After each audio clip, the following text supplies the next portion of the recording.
بسم اللہ الرحمن الرحیم۔ السلام علیکم ورحمۃ اللہ وبرکاتہ۔ اللہ رب العزت کے فضل و کرم اور عنایت کے ساتھ آج کے سبق اور ویڈیو کا آغاز کرتے ہیں۔ الحمدللہ رمضان المبارک کا مہینہ آ چکا ہے اور اللہ رب العزت سے دعا ہے کہ اللہ رب العزت ہم سب کو رمضان المبارک کے روزے رکھنے کی توفیق عطا فرمائے۔ پچھلے ویڈیو میں نے روزہ افطار کرنے کے بعد کی دعا سکھلائی تھی، تو کچھ ویورز کی یہ فرمائش تھی کہ آپ نے روزہ افطار کرنے کے بعد کی دعا تو بتلائی ہے لیکن روزہ افطار کرنے کی دعا بھی بتلا دیجئے۔ تو آج ہم روزہ افطار کرنے کی دعا پڑھیں گے۔ جب آپ روزہ افطار کرنے کے لیے دسترخوان پر بیٹھیں تو اس سے پہلے خوب دعائیں مانگیں، قبولیت کی گھڑی ہوتی ہے۔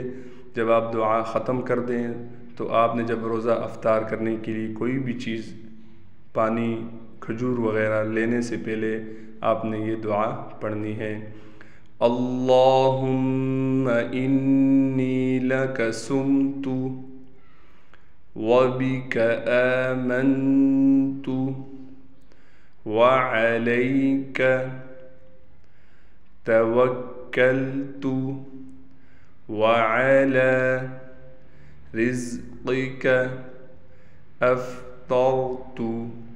ایک بار دوبارہ دعا پڑھا دیتا ہوں۔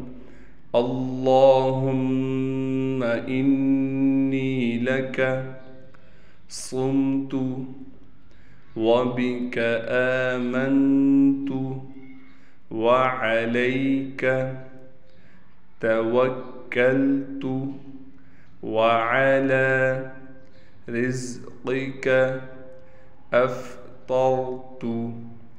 جزاک اللہ خیرا۔ اللہ رب العزت ہم سب کو رمضان المبارک صحیح معنوں میں گزارنے کی توفیق عطا فرمائے۔